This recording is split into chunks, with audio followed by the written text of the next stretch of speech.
So I went home one day and my dad was talking to me and he's like, why aren't you doing so well at school, this and that. I said, oh, Dad, don't worry. It's all good. I'm average. At the end of the year, I'm pretty sure out of like all my classes, besides from maybe like one of them, I ended up getting like first in class. So what would you say for you is the biggest cheat code that you kind of uncovered in your last 27 years of existence? That is such a good question. There's probably a few things. There's not probably just one. Yeah, of course. But it is... What if being called average in school sparked a lifelong mission to stand out? Meet Bella Moro, a second-generation Australian-Italian, former corporate high flyer and now the founder of MyCavoodle. From childhood struggles with change to chasing a 100k salary by 23. How do you think your childhood contributed to where you are today? I guess what I saw was that... All right, guys, we are live on another episode with Bella Moro on Point 01. Let's go. So, Bella, fun times. I saw a little bit of your synopsis and I learned a little bit about your story, but a lot of people out there are not going to know who you are, what you do, and coming out of nowhere, right? Let's just pretend I have no idea who you are. Yeah. What is your story? I know you're the founder of MyCavoodle and you've kind of stepped away from your old life to kind of build this new life. Who are you? If I had to summarize it, I am a girl from the western, suburbs. Western suburbs, yeah. Western suburbs. Yep. I grew up, so I am Italian. So I am, they call it second generation Italian. So your parents came over from Italy? No. So my grandparents came over from Italy. Yeah, my parents were both born here. And then, I grew up like locally in Sydney. Yep. And basically, Dad, always had a really good high-paying job. Mum was a stay-at-home mum. I've got, I grew up with a sister, and basically my life, like starting out, was I had a really good childhood. Like I loved everything. I had cousins. I had friends growing up. Everything. It was pretty comfortable. We had everything. Growing up. Like I didn't feel like I was missing out on anything. And so I guess as time went on, we grew up in more of like suburbia. So the land wasn't as big or anything like that. It was getting a bit busier.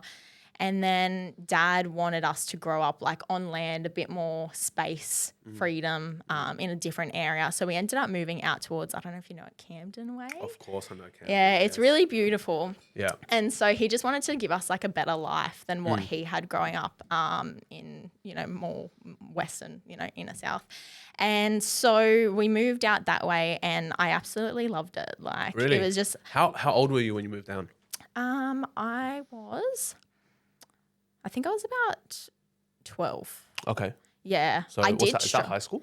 No, actually, no. Sorry, it was about 10. I was about 10 years old. Yeah, I was in year 4, I think. And like, even though I loved the area, I had a really hard time adjusting to the move because where I was at school, like I had really good friends. It was a very much like a lot of ethnics. So like, because I was Italian, I grew up with Croatians, Greeks, Maltese, all that kind of stuff. All the wogs. All the wogs, yeah. And we had very like similar values and stuff like that. But moving out to Camden, it was actually completely different. It's very Anglo-Saxon. It's very Aussie down there. Very Aussie. And I wasn't really exposed to that in my childhood. And so it was quite an adjustment, even from like making friends, right? Like just the values and morals sometimes are like super different. So that was the hardest struggle and like actually moving schools and stuff like that. So I had a really time adjusting. And I figured out, looking back in hindsight later on, like I was probably never great with change growing up, like big changes. Like it didn't, they used to affect me like quite deeply. And so that was something, and trying to find where I belonged again, because I had such a good group of friends at my old school, and then coming, to a new school, it was like starting again, right? You're just like placed in the deep end. You got to like go, make new friends.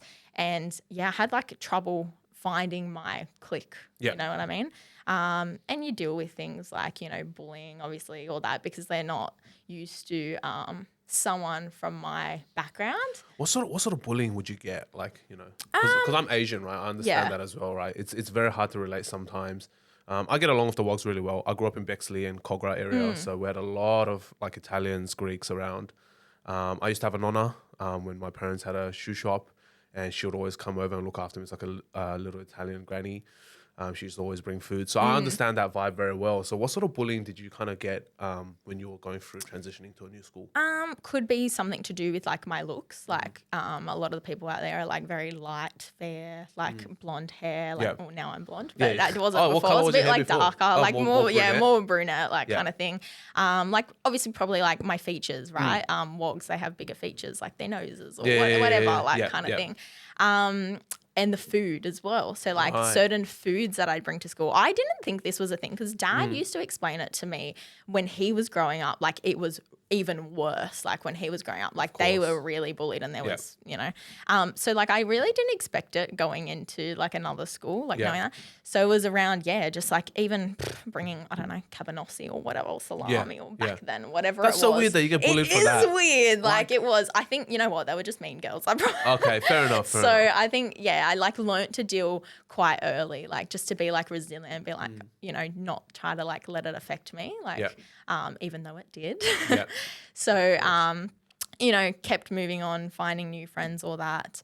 And I think one thing that I was telling you about that made a real difference, I guess, when I was a child was in year 5. So at that new school, one of the teachers, she actually called me average.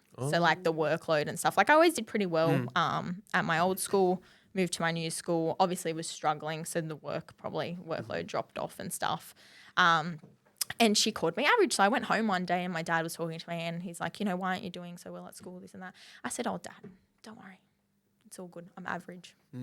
And he's like, where did you get that from? And I was like, well, my teacher at school, she told me I was average, like compared to all the other kids. And he's like, why the hell would she say that? Like, so it put a bit of a downer like on my confidence. And I was always quite a confident kid. And so it's been like building up that confidence like over time. But anyway, I, then I found my clique. I became more confident. I got my groove back. They put me in tutoring and all that kind of stuff like helped me become who I am today. And then as soon as I got in high school, because I found my group of friends, went to high school, and because I didn't do so well previously, I got put in classes. I don't know if you had the same thing growing up, but like they used to like number them, right? Like you're in 1 to whatever 6. I was in maths G, so exactly. I was like literally the bottom. G. It's like they're telling class. you're the dumb, like I was class. the dumb one in maths. That's how it went. It's strange, right? Everyone's like, oh, you're Asian, you should be good at maths, but I was actually like in the lowest class. I was so bad. And so I got put in all the G classes or whatever they were. And so it really gave me a point to prove because the people in those classes I was like not gelling with. I was like, nah, I know I can do a lot better. And so there was like a goal, right? That year, I was just like so determined to do better and get in those A classes like the next year, right? So I just like focused on that the whole year. Every class I was in, I was like, I need to be number 1. Because if I'm not number 1 in this class, then I don't get put in that class, right? It's only the top ones that they put in. Of course. And so at the end of the year, I'm pretty sure out of like all my classes, besides from maybe like one of them, I ended up getting like first in class for like all of them. And I got the very next year, they moved me up into all the like the A classes, the 1 classes, all that kind of stuff. And I remember that like in being in year 7 and 8, and that gave me like a real big confidence booster because I was like, oh, I can do it, right? Like I was like starting to believe in myself again and stuff. So that was, that was an exciting mind lock like for me. And I was like, okay, well now I've got to, but then because you're in the 1 and A classes, you're competing with the best of the best, right? Correct. So the people who are good at these subjects, like naturally, right? I felt like I had to work harder for it sometimes. And so I studied longer or, I would try to overcompensate and, write better answers or whatever it was, like longer responses to my quizzes or assessments or whatever it was, go above and beyond. So I felt like I've had to keep that through life if something doesn't come naturally, like math or something, right? It was getting someone to help me. Back then, obviously it was a tutor. Now they call them coaches and stuff like that. That's right. But that's what we had, and we, to try to improve. And that's what I was always trying to do in high school. And I think that also came from being very competitive as a child. I was, one thing about me that probably a lot of people don't know, I was quite a tomboy. Oh, really? Yeah, like a tomboy growing Wow. up. So like I was really into things like soccer. My dad was training me to be like a professional tennis player from like a really young age. How'd that go for you? Did you actually like go and play competitive? Well, I started playing like when I was quite young. And so I was like probably 4 or something. I started, hitting a ball, and he was very passionate about the sport. And so he saw like I had good coordination and like a bit of a passion for it. So he trained me up for it, got me coaches, all that. I took it to a pretty a far level. But then ultimately he full organized like a coach to come out like at our private courts, like in the area we lived in. But ultimately I was probably not as passionate about it back then as what I should have been. I look back and I'm like, man, I wish I would have stuck with it like a bit longer. But when you're a kid, you don't know the decisions you make. He was pushing me really hard. And at that point, like I hadn't had like a lot of pushing in certain areas of my life, and I just couldn't take that, I guess, stress. How did you feel? That's a good point, because I think a lot of kids don't realize this. Of being from an Asian family, we get pushed to do things like piano, instruments, violins, right? And sport wasn't major, right, compared to like a Caucasian family or a Wog family, for example. But for Asian families, we always get pushed into instruments, right? So I never did it, thankfully. I sucked at it when I tried. But for a lot of people out there, they get pushed into things by their parents as like foresight. You know? A lot of things our parents are correct in, a lot of things our parents aren't correct in. But in your situation, what did that like kind of pressure feel like to you? Because it's pressure from your parents, very different to school, very different to other kids. What did that pressure feel like to you? Asking that question, I have like one moment that I can like pinpoint from my childhood where I was like hiding under the kitchen table and I was like, I don't want to go to training. Like I just felt like there was so much pressure to win. And I had to do it all on my own. Like I think that was the thing. Tennis is like a sport. It's all on you. That's right. And now looking back, like from a business perspective, in business, a lot of the things fall on you, but I wanted to be part of a team sport. I wanted to play soccer because I wanted to be part of something bigger. I wanted like friends. I wanted to be, part of something bigger than what, just singly me. Everything has to rely on me. In tennis, you're the one. Like it's like you have to hit every ball back. If you don't get it in, that's on you.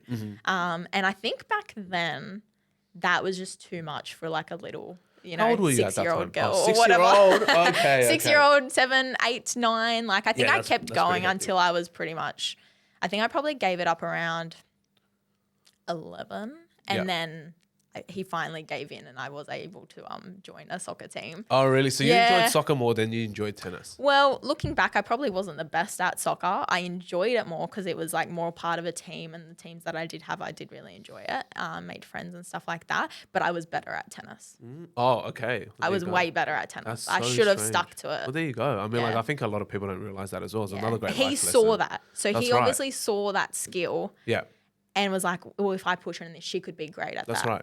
But in hindsight, like I just wasn't old enough, or I didn't value it enough back then. And I think that's the value of a good coach, right? It's Yeah. someone that can see the potential in you that you might not see Yeah. in yourself. But we can never, as a coach, help someone really develop that sort of passion. They have to, learn it and earn that passion themselves. So Yeah, for sure. that's fascinating. Okay, cool. So that was your childhood. And by the sounds of it, you had a pretty decent childhood, right? A lot of people don't get to go through. They have complete families, or they struggle with a lot of things, like their parents supporting them in all of these sort of things. What did your parents do growing up? Like, what was your dad doing? Yeah, he was a CFO. Oh, so wow. it So was quite like, dog. yeah. And then he moved into like a CEO role. Wow. So the house that we moved into on this half an acre was quite decent. Like Yeah. I didn't realize how comfortable we were. Was it at like that one of those time. big gated Camden houses with like a big It yard? was a private community. Yeah, wow. It was That's like cool. it was like 42 squares, Yeah, beautiful wow. single home on like half an acre with like, like nothing in front of us. And that would have It been was like, gorgeous. what, how long ago was that? Like 20 years ago almost. Like, yeah, what was I when I moved there? Like 10, 11 kind of thing. I'm like 27 now. Oh, okay. So like 15 years ago. Yeah, 15. That's when like probably Camden think. first started to really develop, right? Like It was pretty before empty. it was developed. Yeah, like so it it's was like empty complete. as just yeah, farmland. like the Oran Park racetrack was still yeah, there. Like yeah. back then there was nothing developed. Yeah, back yeah, yeah. then. Now Like, it's a completely different story. it's a completely different story completely now. different story. So it was all very different. And so we were very comfortable. Mum stayed at home. She, did household duties, the cooking, the cleaning, the taking us kids to school, all that, made sure we were like nurtured, everything like that. So I felt like I grew up looking back in a bit of bubble wrap kind of thing. Yeah. There was nothing out of the ordinary, to be honest. Like, my parents, they had a great relationship. I had cousins, I had family, we had family friends. Well, I mean, the Wog household is a very big household as well, right? You get lots of cousins, lots of family dinners, lots of food. I loved it. I loved growing up Italian. Like it was a highlight. Like when I got to high school and, that was me. Like that was part of my identity. Yeah.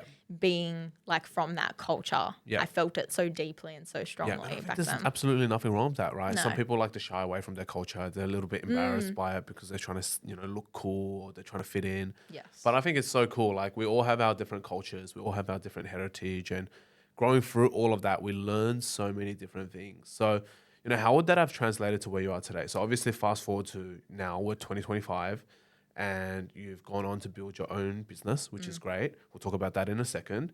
But how do you think your childhood contributed to where you are today? Well, I think Dad was in that role for a long time. So he... How long do you know roughly? Yeah, over 20 years. Over 20 years as Over CFO? 20 years. So he was, like Was over it 23 years. Was it a big company? It was an Italian-based company, Like a but big in one? Sydney, Australia. Yeah, Okay. but they like the heads of were in Italy and Okay. stuff like that. Yeah. And so I guess what I saw was that like he was always working for someone else. So he'd be gone very long hours. Yeah. He'd travel a lot as Actually, well. That's a good question. It's just popped into my head. I'm like, thinking about parents, like my parents were never like top level employees or anything like that. We were always the typical migrant family, tried to build a business, trying to make money on our own, like, did whatever we could to make money. But for a parent like yours, who's like a CFO, CEO level type of guy, big bucks, obviously, but what were the hours kind of like? What sacrifices did he have to go through to raise the family? Yeah, he would leave at like, even because we were further away now, like because we moved out further, Camden the would be like an drive. hour and a half to To drive. Well, actually, it was. because there's no highways back then either. So it probably would have been like 2 hours. It was. So he was driving like an hour there, an hour back kind of thing. But he'd be gone at like 7 a.m. and he'd get home sometimes at 9, 10 at night. Jeez. And it's just like what he had. It was a very motivated, confident person as well. Was that like 5 days a week or 7 days a week? Because mainly 5 days a week. The weekends were more like our family time. Which is great. Is where we like became very close and connected because we'd always like go out, whether it was like a little holiday or a getaway for the weekend or something like that, or just spending time together, or that was it. But he worked very hard to get where he was. Of and course. I think that rubbed off on me and I saw that. Yeah. And he really pushed the education part, in childhood, because his parents pushed that for him. Right. A lot of migrant families didn't push that for their children. So a lot of them didn't end up, like in my dad's era, successful. Didn't go to uni or anything. Back then, uni was like the a big thing. Yeah, a big thing. Big thing. Yeah. And so my mum didn't finish school. She finished in year 10. Yep. And a lot of migrant families And back do then, that. your parents were born in Australia, right? Yes. Oh, they were born here. Okay. Yeah, they were And so born your here. dad went to university? He did. Oh, He great. was one of the first ones, like wow. in our like family or extended family, Yeah. like in that generation. You know what he That's it. studied? Business. Oh, he studied business. Oh, Yeah, okay. business Fair enough. accounting. Yeah. So finance. And so that was the path that he wanted to create for us. Yeah. It was do really well at school, Yeah. concentrate on your studies, Yeah. go to uni, then find, live your life a bit, find a partner, get married, settle down, have kids. Did he get married young? Or? He was a bit later. My mum was 22 when she had me, I think. Oh wow, Or so 21. that's super yeah. young. Yeah. That's super young. So you have kids yourself now already? I have one. Yeah, Oh, I have a little wow. boy. He's 6 months Oh now. wow! So and Congratulations. thank you. And I was 26 when I had him. Wow. So, but I always wanted a young family Yeah, because which of is that. fair enough. So my goals and values have kind of like changed over the years because of how I grew up, and then kind of like translated to like what's been happening like the last couple of years in adulthood and stuff like that. Yeah. But sorry, where were you? You asked that No, question. I was asking because it's really interesting because understanding family dynamic is so important, right? Because a lot of people out there, you know, and we'll get a lot of stories on 0.01 because what we explore is always that 0.01 mindset, right? What makes someone that 0.01 difference that allows them to be a winner versus a loser, for example. Yeah. And I find what's really fascinating is a lot of the psychology side of things and a lot of, you know, the family dynamic side of things because, you know, we've had guests on already, you know, with either a broken family growing up or an amazing family growing up. But the result at the end of the day is still the same. And so what is it that makes someone like that? And that's what I'm fascinated about because we all have equal opportunity in that sense, I believe. Like we're all born. We were already lucky enough to be born. It's like a 1 in 400 trillion chance. And then, so what is it that makes someone go, hey, I want to take this one life and create something special from it versus someone who just goes, you know what, I want to be average, right? And so average literally just means you blend in with every other person because that's what average, you know, means. That's the definition of it.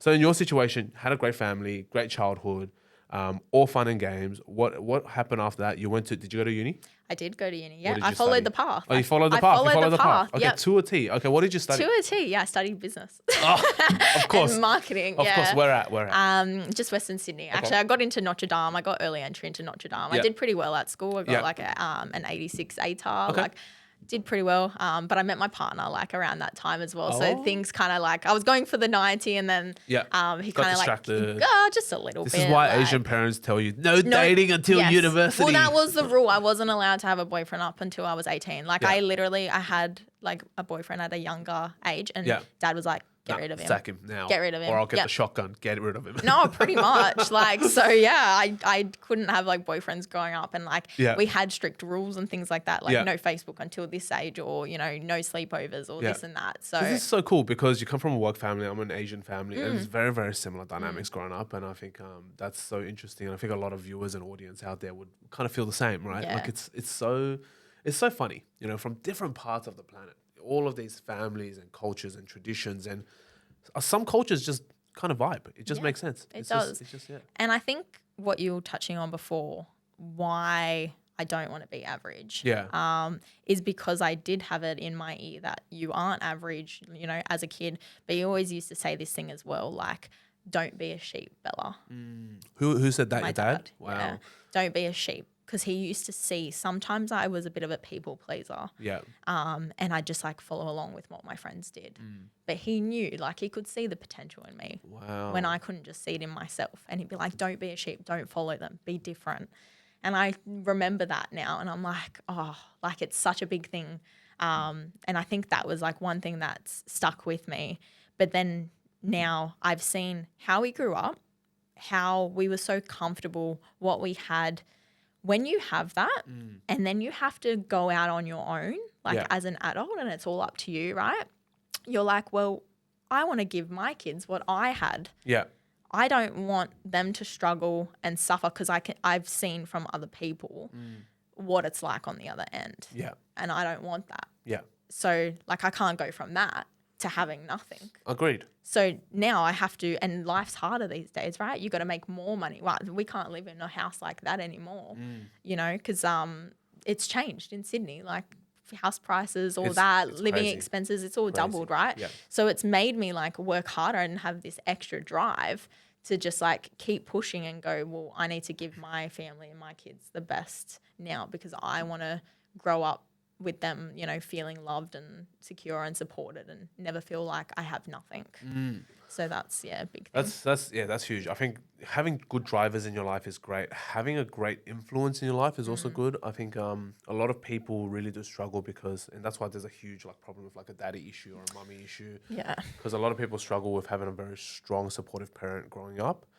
Parents have such a big impact in our lives, and I find that fascinating that, you know, obviously your dad, even though he's an employee, but he's like a top level employee, which is very much the same as like an entrepreneur. The mindset it takes to get there is pretty much the exact same. And for him to be telling you that you're not average, don't be a sheep, I think that's so important. And it's unfortunate, but a lot of people don't have that in their lives, which is quite sad. But for those who do, don't take that for granted, because, you know, you're quite lucky to have that. Yeah, for sure. Which gives people a push. So going through all of this, you've got now going through high school, you're going to uni. Yep. What was that experience like for you? Like, did you enjoy the uni, the academic pathway? No, I hated it.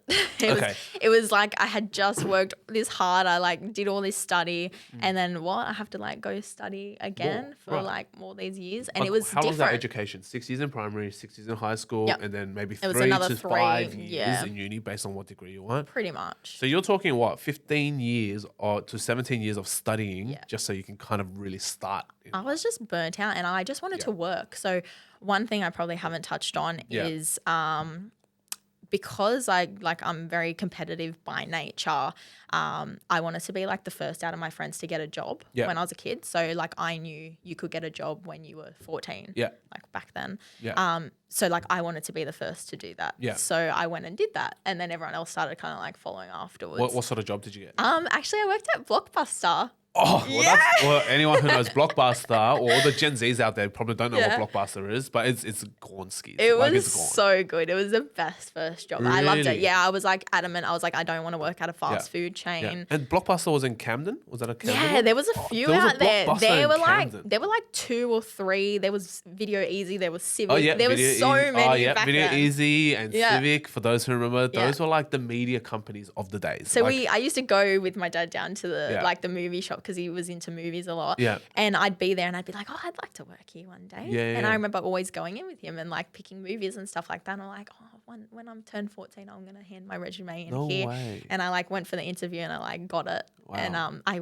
ended up working there for years. But then after school with uni, I kept juggling like jobs and stuff like that. Yeah. So one thing with the study, I was so sick of studying, I wanted to earn money. Yeah. So one thing having that job since I was 14 up until, uni was I loved earning my own money. As soon as I had it, I was like, oh, this is awesome. And I like learn how to save and spend and save and spend and all that kind of do you thing. remember how much you were earning when you first started at Blockbuster? Oh, probably like not even $10 an hour or something I like started that. on 6, so Yeah. I understand. Yeah, No, something that's like crazy. that. Yeah. So, but you wow. know what? It was mine. I've always been. I earned that. That's my money. Yeah, I have always been a little bit money driven ever since I was young. Like I used to be that kid at family events where my cousins would be like, "Oh, Bella, like, oh, can you give me like a massage?" I'd be like, "Sure, for $2." Like I was always, you know how you say, you're a oh, the hustler. kid with the lemonade stand or Yeah, whatever. yeah. No, I was like, okay, what can I do? Or like, you know, I got strong hands. I'm, yeah, I'm a masseuse now. Yeah, they'd be like, oh, you give really good like neck massage. I was like, yep, no worries, that'd be $2. $2. Yeah. $2 from every Every it called? auntie, Every every uncle. auntie, every uncle. Yep, Yeah. beautiful. I was like, Yeah. sure, no worries. Or it would be in exchange for like an item, like a Give me some toy food, or like give me some lollies toys. or Yeah, something I want like chocolate. that. I want chocolate today. Yep, yeah, exactly. And so that was like, oh, it's like an exchange for something, right? Yeah. And that's where I kind of like learned that, loving it, had the money, all that kind of stuff. Yeah. And so yeah, when I was at uni, I just didn't like it because I was like, I can't work the way that things were structured before COVID. There wasn't like online learning, Yes, that's so you right. had to be there physically, and it like. Not that it wasted your whole day, but kind of like Yeah. they would put classes in certain time periods and then you'd have to go and, it would be disruptive because then you can't work like certain hours and then you have to find jobs that fit those hours and stuff like that. And And you would have to wanted travel, earn right? dollar. Like from Camden all the way to Western Sydney Uni? Oh, yeah. Well, How long back was that? then- No, It's like no. an hour? At first, it was Notre Dame. So it was in the city. Oh my God. So So it's like it was 2 hours by public transport. if even. Yep. I had to, back then, the Leppington train station was there actually. Yeah. And I'd train it into Central. Then Yeah. I'd walk all the way through Central, walk all the way down to Broadway. Mm. And it was like for one class, Yeah. for 1 hour. And then you go back home. And then I had to go back home. Oh It my was just God. like, yeah, it was a lot. But it taught me like persevering through something. I finished out the first trimester and I thought, it's either I like give it up because it's like too hard now, or I find an easier solution that I'm still able to like, because I had goals of buying a house. Yeah. That was part of the How long plan. ago was right? that? How long ago did you want to buy a house? Ever since I was young. Oh, ever since you were young. Yeah, I wanted to have a house, have a husband, and have children, and then so that was the stay dream. at home. Yeah, That was like the my dream. mum. Yep, Okay, pretty much. wow. That was a dream when I was Okay, little. that's a good question actually. What sort of husband did you picture? What was the man like? That's a really good question. He was also Italian. Okay. That was also very Yeah. much a push. Like Yeah. when you're coming from these families, it's Yeah. like keep it in the same culture sometimes. Of It's a bit course. different I these understand days. that, yeah. But you know what? That was ingrained, and my husband actually is Italian. Oh, no now. way. There you go. Well, you envision him. Pretty much. What Yeah. else? What else Dark, did he do? handsome, like all yep. that. Okay, Yeah. gotcha. Dark, handsome, making big bucks. Yeah. I wanted someone who, pretty much because I grew up with my dad working and my mum at home. Yeah. That's what I saw. Fair enough. And that's what I wanted, exactly the same. So you wanted to follow the same path. I wanted the same That's path crazy. almost. And, Yeah. and people say, oh, they don't get influenced very much, but you don't realize how subtle that influence needs to be for your brain to be completely rewired. Oh yeah. And you're just like, that's what I see is what I want. And I think that's why it pays to be a good parent. Yes. And you're a mum now, right? So Yes. you've got an opportunity to completely craft and mold your child into Yeah. whatever thing you want to It's be. actually that excites me though. Which is like really crazy, I'm so right? excited because Yeah. I know so much and what I've been through and stuff now, like Yeah. the last couple of years, like I know where things can go wrong and Yeah. where things go right and how important, and if Yeah. like whatever you say to your child, They'll right? just absorb it. They absorb it. Yeah. It's so important, right? Yeah. If you tell them they're something, they're gonna maybe believe that. 100%. So you need to always be speaking, positive. And I'm not talking about like gentle parenting, Yeah. like or anything like that. I don't. Still smack the crap out of it. Well, you know what? Like it scared the fear into us and did a good job when we were young. You So cop the belt, you cop the clothes hanger, you cop the ruler. Nowadays it's called child abuse, but back in the days it was called discipline. exactly, nah. But they need guidance, right? Yeah. When you're a child, you don't know, like, so you have to be like guided, but not controlled. Like Yes. you still need them to be able to thrive Yeah, and yeah. give them that independence. And I think touching on that, that's what my parents gave me when I was younger compared to like my sister because I was the first child. So you do have a sister? You have a sister? I do have a Any sister, brothers? and now I have a younger brother. You have a brother as well, Yeah, we're okay. 16 years apart. He came much later. Yeah, we went on a 2-month Europe vacation back in 2012, and Yeah. I came back and my mum was That- pregnant. Of course. Yeah. Of course. But that was like a whole nother story. She Yeah. couldn't actually have any more kids, so that was kind of like a miracle baby. Wow, that's crazy. Yeah, so then it was me, my sister, and then my brother was 13 years apart from my sister, Yeah, kind wow. of thing. And that was like another thing that I was like had taught me to like be a bit more motherly or show. But then also because that happened in my life, and I was 16, people thought he was like I looked after him Yeah. a lot, and I was like, oh, maybe I don't want to be a mum as young as what I thought I did. It interesting. changed it. You know how I said How I wanted to come? grow up Yeah. and have a young family and well, because my mum didn't go after any career and she just had like kids stayed at home and Yeah. stuff like that. I think I realized how much work went into To raising a kid. little child. Yeah, pretty much.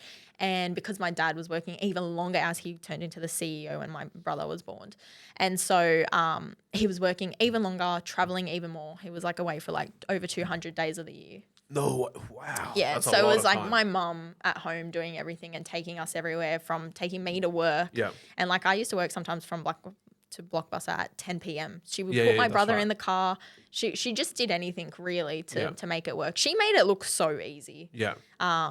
But I realized if you threw in work with that would make things a lot crazy. harder. And I saw that from an early age then. And I was like, well, I'm going to have to like, if I want a house, I can't have a kid like at a young age to be able to get there and Yeah. work, have a career, earn what I want to earn. And then, Yeah. so I have to do it in a certain way kind of thing. Yeah. And so went to uni, completed that, graduated. Me and my partner still were together, all that. Yeah. And then I started jumping into like my corporate career. So halfway when I was actually through uni because I wanted to earn bigger money. I realized these part-time jobs just weren't doing it. Yeah. They weren't satisfying my appetite for money. Yeah. And so I ended up getting a full-time job as like a marketing assistant at the same time that I was doing uni. Gotcha. And so I had my first 50K Yeah. and I was like, oh, this is sweet. Like, and then I was like, oh, when I finish, I'll go for a promo. And I think that's when I entered like my corporate career. Yeah. And How long it ago taught was me new that? things. How long ago was that? I was, what was it?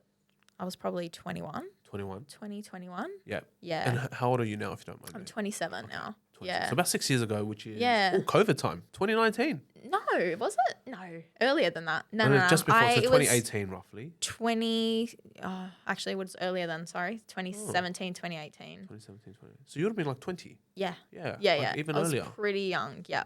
I just really wanted to like get my foot in the So door pretty much for something. what's that? Second year uni roughly? Second year uni. It was second year uni. Yeah. So when you're 19. I might have been 19. Yeah, actually, 19, to 20 be years honest. old. Yeah, there you go. If we're doing the maths, it's 19, 20, right? Yeah, sorry, I'm not good at maths. Like, I'm doing my best. I'm practicing. Yeah, I know. I'm like, what was it? Last episode. All the years have just like blurred into one over these. But last episode we filmed, it was crazy because it was like everything was about flashbacks and history and then numbers and all of this, and I'm like doing quick maths on the show. Yeah. But yeah, that's crazy. So just pre-COVID. Yeah, well, it was pre-COVID, and then so like I worked my way up because like I knew. Well, I started as an admin assistant. Yep. My cousin's husband actually got me into the door, and he goes, "Look." What sort of company was it? It was a finance fintech company, unsecured business loans. Oh, okay. And that was like another thing in my journey that like showed me the passion for business. Yep. So their customers were people in business from a range of different industries that needed some sort of finance. And was this a startup company or was it already like it was already 10 years. It was, so it was already 10 years established. Yep. It kind of it acted like a startup sometimes. Okay. But it was quite well established. And that's when I really found like a bit of a love for like business and marketing because learnt also about like people's cash flow and stuff like that. Because I was in admin, I was working with a lot of like spreadsheets and stuff like that initially before I moved into like the marketing side of things. Yep. And I like really showed promise to them. So that's why I end up jumping through hoops a bit faster and getting that paid role. Yeah. But then I like worked in the credit team and stuff like that. And I was looking at their bank statements, all these businesses all around Australia who were doing millions of dollars to not so well. And the reason why they have to go for unsecured business loans is because they can't get business loans from a traditional bank. So their books weren't super clean. Correct. And so things, like expenses or they've, got taxes or BAS coming up or this and that. And so like I'd be looking at that or, and then marketing to these businesses as well. So it was a super interesting job and I really loved it. Yeah. And then there was like one thing I remember being in that role was I always like going back to my culture. Italians are usually very hospitable. Yeah. Like whenever we threw parties and stuff like that, it was always, food, drinks, all that kind of thing. Yeah. And at this company here, they didn't really have like EAs or anything like that. It was just a lot of men working in a lot of the high paying roles, like manager roles. There wasn't a lot of females around at that time, manager roles. And I remember the CEO from America was coming over and they were using like a boardroom. And this boardroom was just like empty, sad. They were just going to stick him in there and they were going to be in there the whole day. Like I knew how these things played out because I always heard Dad talking about it at home. Yeah. And so I thought, why don't I like get a jug of water? I set up cups. I'll just get some biscuits from the kitchen and I'll like set it up a bit nicer in there. I cleaned it up. I cleaned all the crap that was in there, all the stuff people have kind of left around. That I was like, the CEO is coming. Why are they doing it in this little boardroom? Yeah. And like there's like going to be... This man pays your salaries, guys. Exactly. So like I don't know what my thought process, I guess, was at the time. I just wanted to impress and go above and beyond what people think or do naturally. Yep. And so I set it up all really nicely. Anyway, they walk in and their faces were like all shocked, like, who did this? Yeah. And like, I didn't say anything that I did it or whatever. Yeah. Like people must have seen me doing this in the background. And later on, it was it was acknowledged and that's how I like got, employee of the month a few times or something like that because I always did more than what people expected. Yeah. And I feel like that was a part of like my journey as well, like being able to get to where I was like in a certain path. So after that job, I was happy there for a while. But I realized to be able to buy a house, I need more money. Yes, in Sydney especially. Yeah, exactly. Where I'm from, they started developing and you needed more money. And also later on, if I'm going to be a housewife and have a child, I need to be closer to home if I'm getting a job and things like that, and be able to have more savings. And, you know, if I do need to go back to work after I have children, that's the way things are running. So I ended up finding a job online closer to home, and it was out of my skill set. It was like more of like a team leader role, and I'd never done that, never managed people, even though in my other role I was doing like a lot of all-rounder stuff, and I was doing things that probably I shouldn't have been doing in my role, but I did it anyway, and I was the only person in that team, in that marketing team for a while, holding that company together for a bit. Everyone would come to me for anything. So I thought, you know what, I'll just give it a go. What's the worst that can happen? I don't get the job. Yep, correct. And by that time I had built up, you know, a bit of confidence and things like that. Ended up going for the job and pretty much getting it. And it was like another 15, 20K more than what I was. Before. Yeah, wow. And it's just. And closer to home. And closer to home as well. So I was like, beautiful, I'm on track to, you know, and in that role I ended up hitting 100K by the time I was like 23, 24. Wow. Crazy. So, yeah. So that was only a couple of years ago. Only a couple of years ago, Wow. yeah. And then that would have been what, when COVID hit?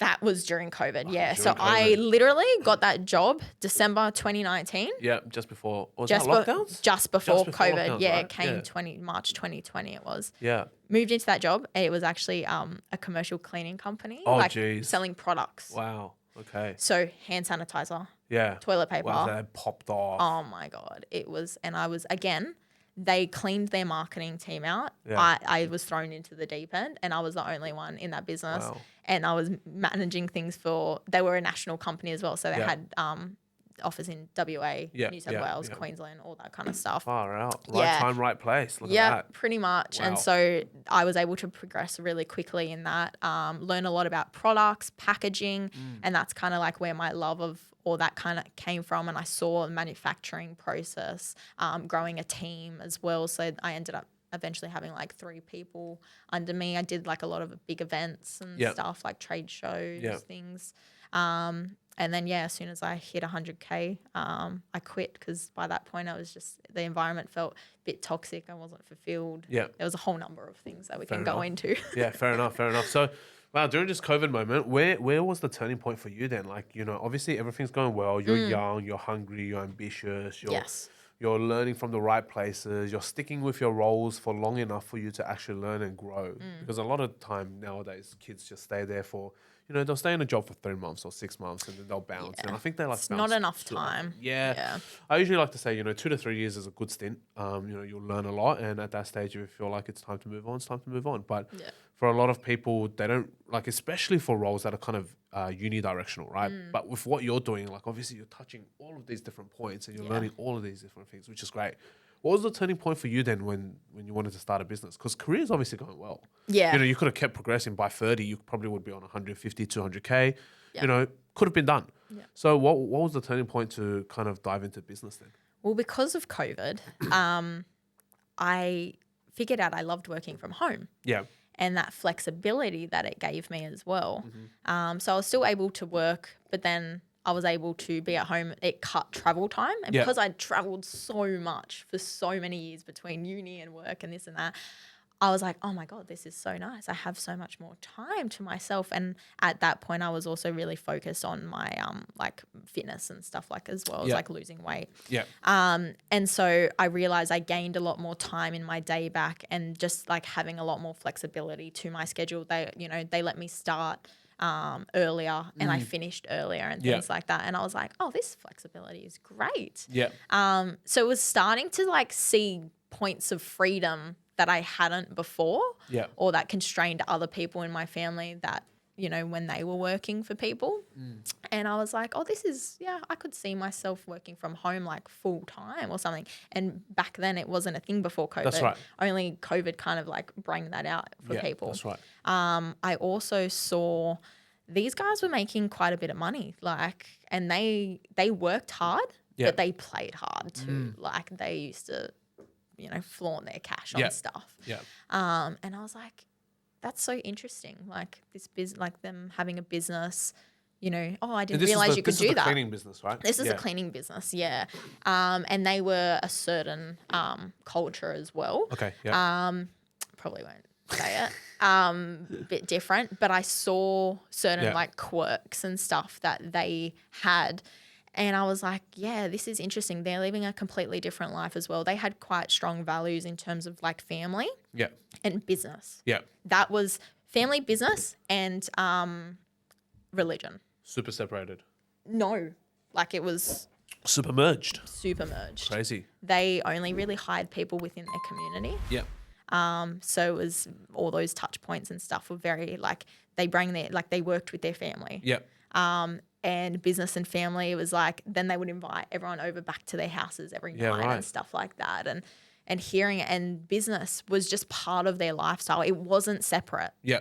It was very much their business and their family life just like mold into one. And I was like, yeah, that's so interesting. And these people are getting in at like 5 a.m., leaving early. Yeah. But just doing like really focused work and doing like big things that like needle moving stuff. Yeah. And it was really inspiring. Like, and it was all males as well. Yeah. Yeah. And I was like, what is it with these people like in business that you can earn this much money?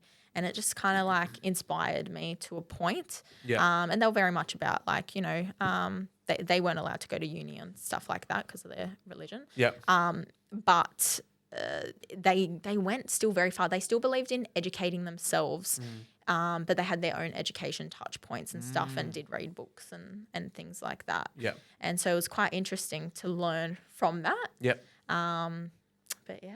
That's crazy. I think that's awesome. And I think people need to realize the value of not just relying on an educational system, but also taking responsibility for your own growth and development as well. Yeah. A lot of people don't, and that's why they struggle with a lot of things that they do. And I think I realized traditional education is not the only education that you need these days. So many different forms, right? So many. Especially with social media, you can learn from anyone, anywhere, anything. Even this podcast, if you listen to it properly, you'll learn a lot of things. You'll pick little bits out of it, and that's what I did for so many years. And at these jobs and stuff, I used to listen to business podcasts all the time. There was this guy, and he spoke to business owners and about their journey. Yeah. So like what we're doing today. Yeah. And I used to pick things out of there. Okay, and then because they did this or did that in their life, then it ended up being this. So, and it inspired me. Absolutely. That was the main reason why I ended up starting my business while I was here, because I realized I was like, eventually I want to start my family. I want to be able to work from home. I want to still be able to earn money so I can help my family. Yeah. I don't want to be not like independent in a way. How long ago did you start your business? It'll be 4 years this year. Oh, shit. Yeah. Congrats. Yeah. Nice. So I've had kind of, from conception to when I actually launched, it took about 6 to 8 months, kind of thing. But yeah, back in 2021 now. 2021. Yeah. Wow. Yeah. Look at that. Congratulations. 4 years. A lot of businesses don't even make it past the 3-year mark. So, I think that's usually the average lifespan of a business. I remember doing some research on it. I think it was like 2 years and 7 months or something is like the average lifespan of a business. And so making it to 4 years is not a small feat, which is No, good. And it's continued to grow, which has been nice. Yeah. I think what you're saying about like the failure, I think where that happens, and I've seen it now because I was probably on the brink to doing that. Yeah, right. Was because I stopped learning. Ooh, okay. Yeah. Well, I mean, I think it ties hand in hand, right? Like It does. your learning and growth is absolutely critical. I stopped learning personally. Yeah. So professionally, I couldn't take it to the next step and scale. Yeah. And so that was like the main point where I was like, I need to go back and learn things that I don't know. Yeah. Because there's a lot of things that I don't know. And that's right. You only still know what things you I know. don't know. You don't know what you don't know. Especially in e-commerce, it was just like completely different. So yeah. So that's where it kind of came from. I started in corporate. I knew that I wanted to obviously get out, work for myself then. So I had to start a side hustle. And so it all came from during COVID, I bought home a Cavoodle puppy.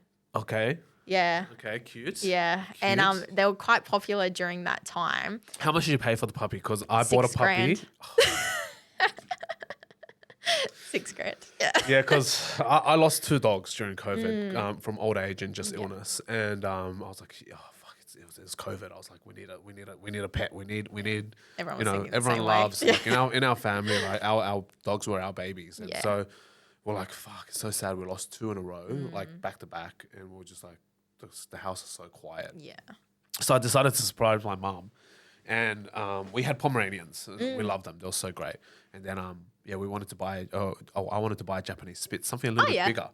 And it was like COVID prices, and I was like looking around. I was shopping around. I was like 6,000, 7,000, 5,000, 4,000. I was like, It's crazy. wait, what? I was like, I swear dogs were never this expensive. No. And so you got one too, $6,000 for your Yeah, Cavoodle. my first Cavoodle was only $800. Should have gone into the dog business. Well, that was back in 2009, and so that's where my love of Cavoodles kind of like came from, because me and my sister suffer from like hay fever and allergies. Oh yeah, so you need the hair dogs, Dad not wanted the us to fur grow up dogs. with dogs, and so he picked that one because it was small, family based. They were very like, there wasn't too much research or knowledge about them back then, but from the research and knowledge that he was doing, speaking to people and stuff like that, this seemed like a good breed for allergy sufferers like us. And they're quite small and lap dogs kind of thing. Not that one was able to live inside because my parents were like, no dogs inside back then. God. Yeah, my dogs are inside now, almost sleeping on the bed basically. So so I had that love of Cavoodle, but we lost her when she was about 4, and so that was like traumatizing to lose someone. It's so sad. Yeah, well, because like I never really grew up with like losing people. Yeah. So I didn't really know what like grief felt like. And like losing your puppy or losing your dog, it's like losing a baby. And she was mine. Yeah, like you've raised that thing. That was mine. Like he bought her really for me. Like my sister's not really into dogs as much. So that was really a sad part of life. And I was like traumatized. I was like, I'm not getting another dog for ages. And I didn't like until 2020 when I bring home my Cavoodle Bambi. Decided to buy it at the peak of its price. Oh yeah, I know. That was Well, that's because we ended up moving out. So my parents, they bought a business, moved away. Oh, so your dad's not a CFO anymore, not a CEO? He's gone on to being the CEO of his own life now. Bit different, yeah. So they ended up, he ended up getting out of that. Yeah. That's like a whole nother story though. I don't know if we have enough time for that today, to be honest. And so they had a business, they moved down the coast, ran that. And so I was like, well, what's going to happen with me? Because me and my partner had just gotten engaged. Oh, wow. And I was like, well, I can't move my life 2 hours down the coast. Yeah. What am I going to do now? I have to it was a bit of a shock to the system. Like I was earning good money, but like you don't move, like in WOG families, you don't move out of home until you get married. Even same thing in Asian families. Your parents don't want you to move. No. Everyone's like, should leave the house at 18, go rent out. So I felt abandoned at a time. Yeah, literally. My mum was so sad about it. It wasn't really her choice. Like our parents never want us to leave the nest. No, and so I was like, well, what do I do now? I was like, babe, can you, and like his parents didn't want him to move in with me. And so I was like, what do I do? I'm going to be by myself. I'm going to be homeless. Yeah, pretty much. And I was like, no. Well, we ended up renting together. Yeah.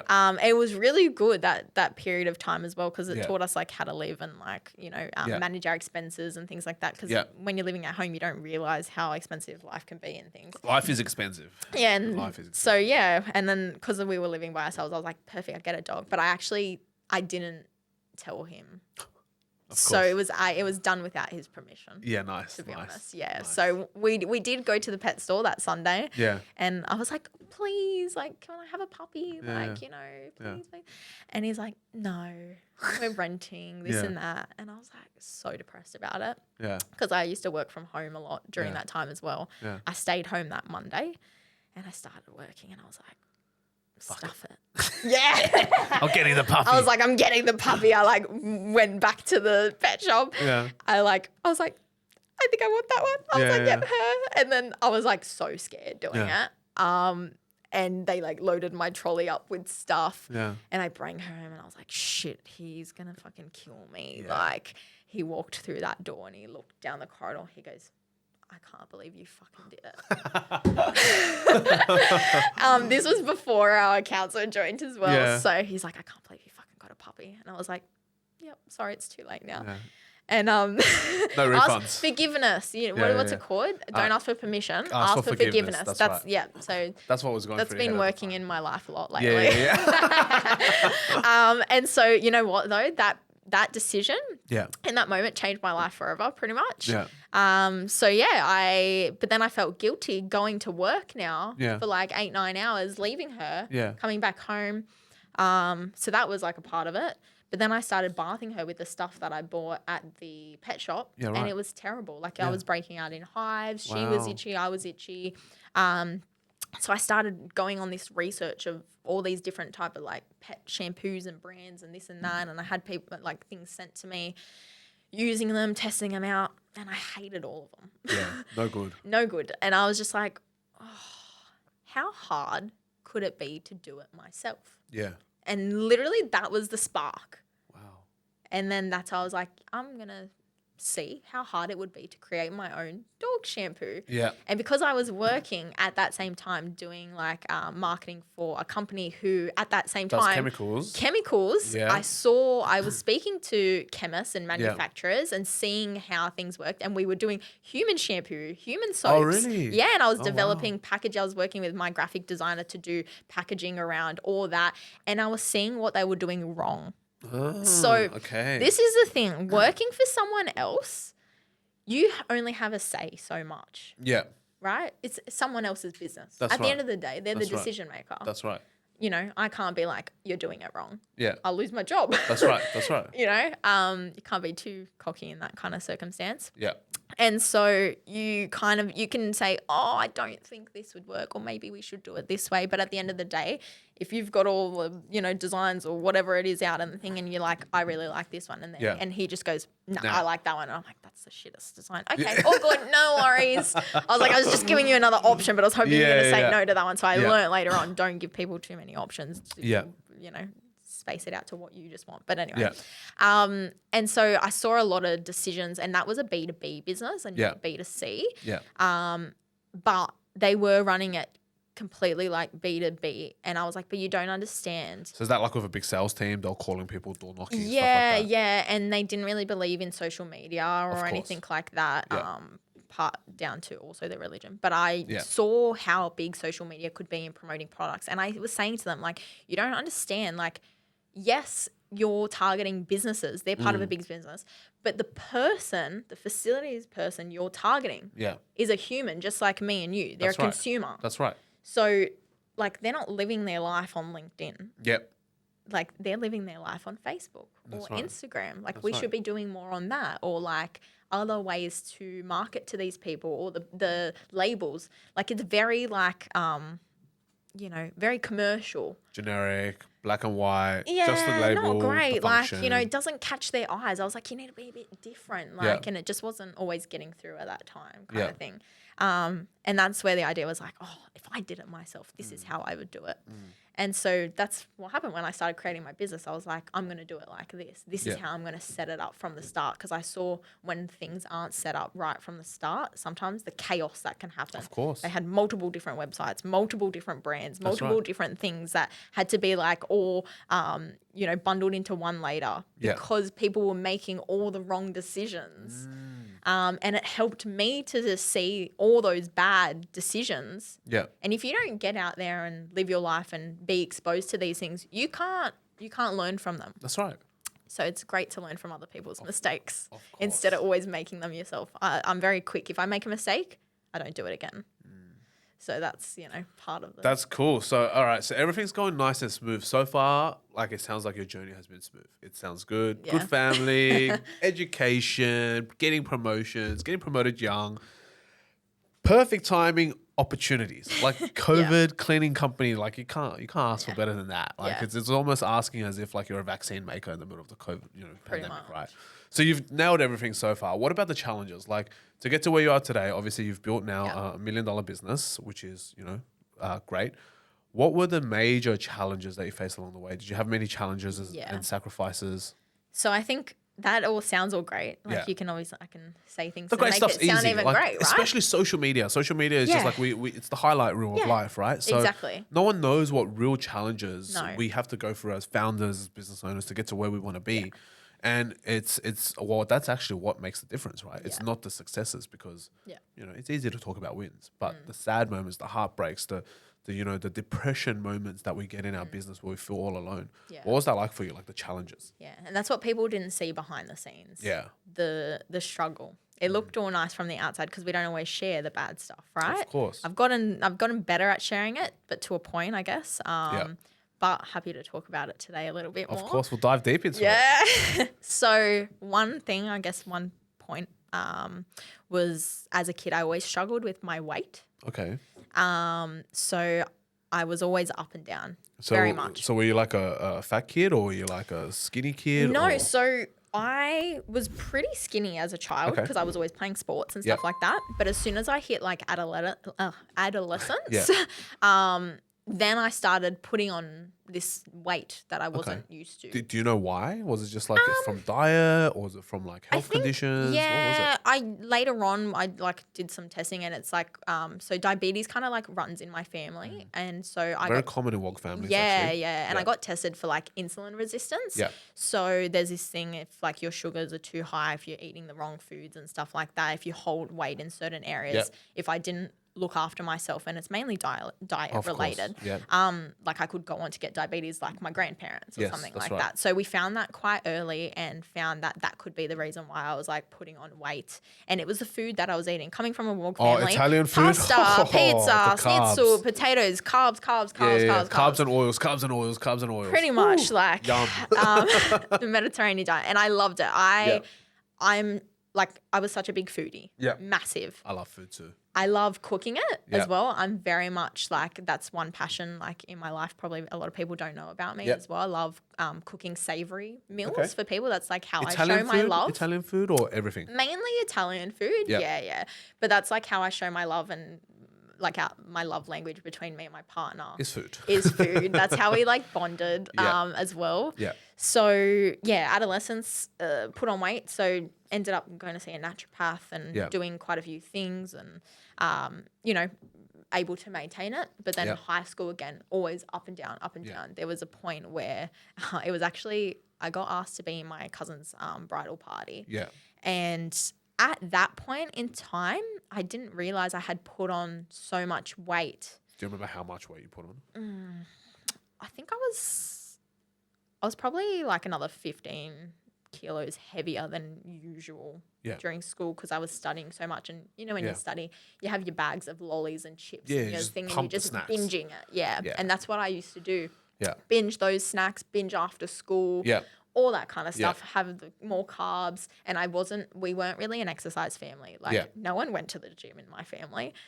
What was exercise? Yeah, like it was, we go for like a little walk or whatever it was. And so they wanted to get bridesmaids dresses. Yeah.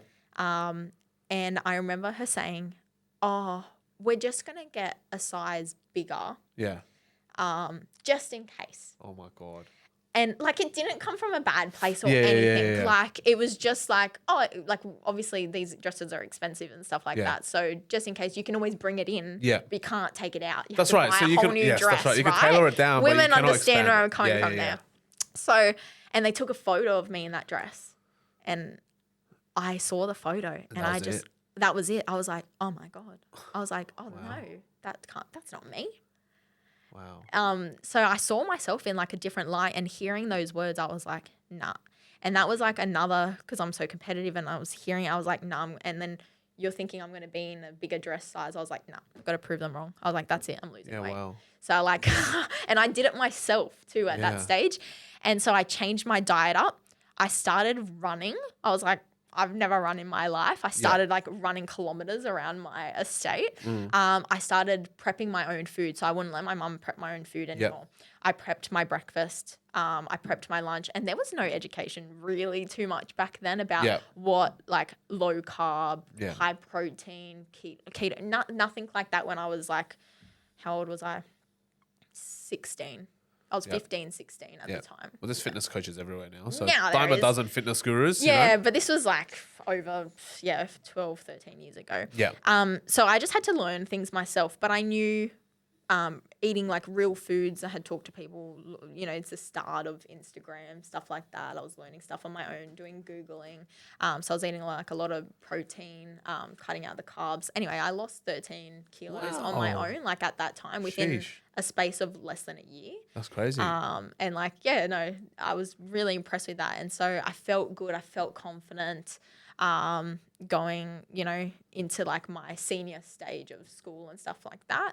Yeah. And I feel like that really helped. Like you don't realize how much your looks play a role in making you feel very confident as a person, right? whether it's, you know, a new hairstyle or, you know, doing your makeup up a bit nice or the clothes that you wear or losing that little bit of weight and stuff like that. It's just, you wouldn't realize that you would put yourself out there a lot more when you look better and feel better. How good is that? It's I different. think it's so important. Even the brain fog that disappears Yeah. as well. I never used to understand that, right? I was like, oh, why do girls spend like 5 hours doing their hair or their makeup before we go out? It's not for the guys. It's for us to feel good about ourselves. Yeah, like I didn't understand that, Yeah. right? And now I do, right?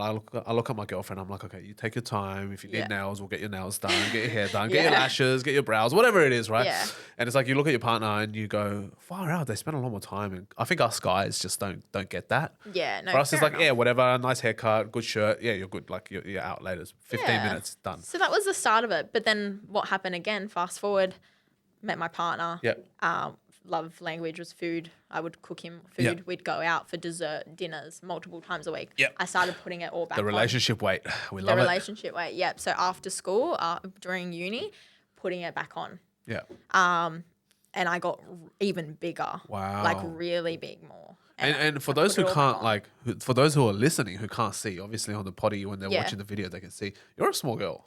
Now I am. Yeah, not even just size wise. Like you're like a small petite. I've never figure. been this small in my adult life Really? before until I've done what I've done, which I'll get to. Yeah. I mean, like you've got a petite figure, so like Yeah. you know how was it? You know, going through that process. Like I could never get below like 65 kilos or something like that. And I'm short too. Yeah, that's what I mean. So like I'm only like 5'5". yeah. So like if I put on weight, you can see it straight away. A kilo for you is very different to a kilo for me. That's for sure. Yeah. Oh, I hate guys when they can't, like they put on weight and you can't even see it. It's But so then, different and for then women. all of a sudden, bang, we're We dad put it bod. on in our, it Bang, we're goes, dad it bod. goes one to the other, to the extreme. Yeah, But one with second we're girls, shredded, the next second we got dad bods. No, but with girls, we always have to like, no, we won't eat that. We won't do this. So like I always felt that struggle growing up. It was like a love-hate relationship with food. So yeah, anyway, I put on heaps of weight with my partner. Again, realized what happened. I think again, someone took a photo of me and I was like, oh, is that me? Yeah. I was like, no. Wow. So then I went on like this other, that's where I found coaching. Yep. So that's when coaching kind of started for Yep. stuff. And I joined this program. It was like quite a keto diet. And it's, you know, I had a coach. I had to check in every day. I had to Yep. be accountable. That's where I first learned about accountability, Yep. which was great. Had to journal everything, Yep. too, which was good. Podcasting, they made you listen to podcasts great. too. I had to weigh myself every day. Scary. Every day. Yep. Scary. And it made you accountable because they would say, okay, why have you put on weight today? And then I'd have to dissect what I did the day before and go, oh, I didn't drink enough water. Yeah. I had too many carbs. Yeah. Or I accidentally binged eat on something that I shouldn't have, or I didn't do my 10,000 steps for the day. Yeah. So it was great to see like that accountability, and I did it very naturally. Over about a year and a half, I lost 20 kilos again. Holy shit, 20 kilos. That's what I'm saying. Like always up and down. That's always like a third up of your and body down. weight? More than that. Yeah, because I was up to like maybe 79 kilos at that time. That's crazy. Yeah, like So- if I show you pictures, oh my god. Oh yeah, you gotta You send them. wouldn't- You I'll gotta send send them to me, and I'm gonna put them up. I'm gonna put them up. I'm gonna put them up. And so, but that whole journey, there was also very behind the scenes there. Yeah. With my partner, I haven't really talked about this publicly, but like I wasn't really. We had some problems, like me being accepted, like on his side of the family, kind of thing with people. And because me being a people pleaser, and also coming from a family where I had no problems, and I was always able to get on with everyone, it put like a real downer on things. Because I thought I'd always be close with my partner's family. And I wasn't getting that. Yeah, and he was Italian as well. Yeah. And like I wasn't being liked. And I was like, what? Like, Yeah. I don't understand, like, what it was. And is this partner a current partner or was it? Yeah, he's my ex-partner? husband. Oh, your husband. No, he's my husband. Oh, okay. Still, So you guys got through it. It was, you know what? It was really difficult. There were Wow. so many times we could have called it quits. Like the Yeah. amount of shit that we've been through Well, let's and still dissect come it. out of the other Yeah, side let's has dissect been that. crazy. Okay, like, let's because we got dissect together that. when we were 17 Okay. and now we're 27. So it's 10 years this year. Years, holy shit. Yeah. For a lot of people, that's like, you know, And- that's yeah. longer than whatever they can remember. For sure. And I know a lot of like the dating scene's probably a bit different. Wait, was he these like your days. first boyfriend? Proper, yeah. First and final? Yeah, first and final. Yeah, you know Oh, why?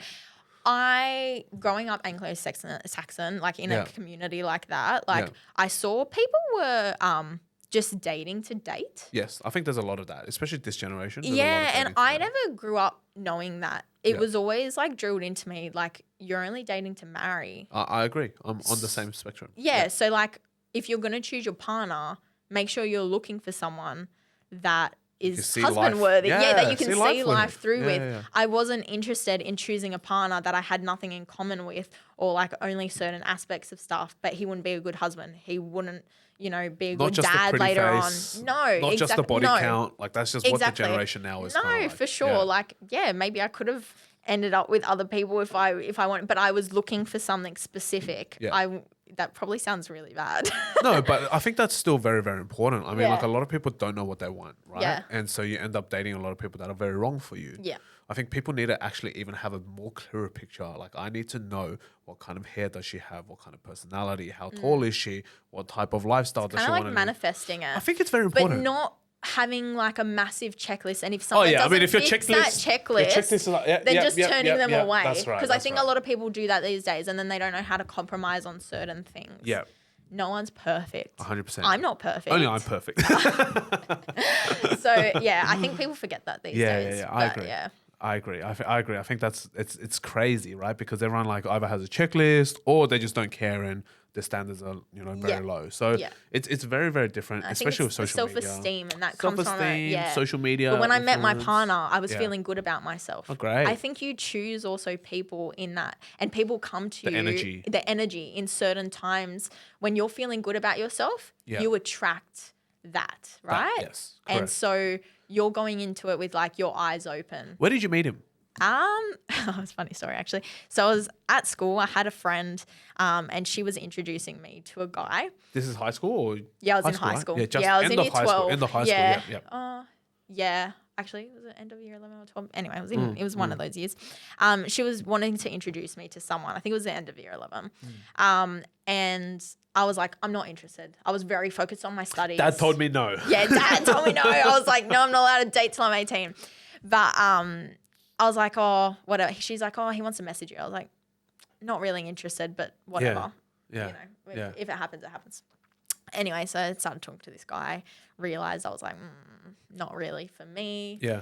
I was like, but I'll meet up with him in person Yeah. because I like to give people the benefit of the doubt. Like, Yeah. and I give way too many second chances as well. Happens to the best of us. Yeah. It's the people pleasing tendency. Yes, that's right. Anyway, so one day, me and my friend, we said, oh, we'll meet at Macca's. So Yeah. I bring my friend, he bring his friend. Yeah. We met at Macca's.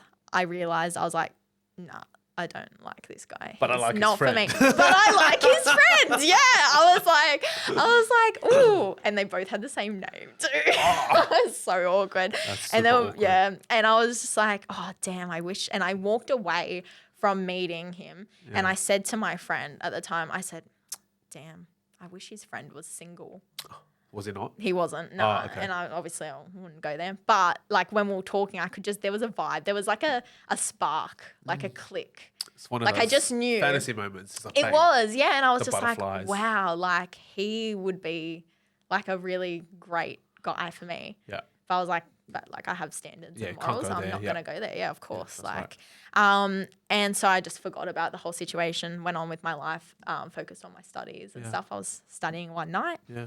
got a message on Instagram, and I couldn't, it was private, so I couldn't really tell like who it was. The picture, they don't, when they don't have pictures? Yeah. Like when it's just a one great little circle. profile picture. Yeah. Yeah. And I was like looking, I was like, I remember the name, this and that, the Italian flag.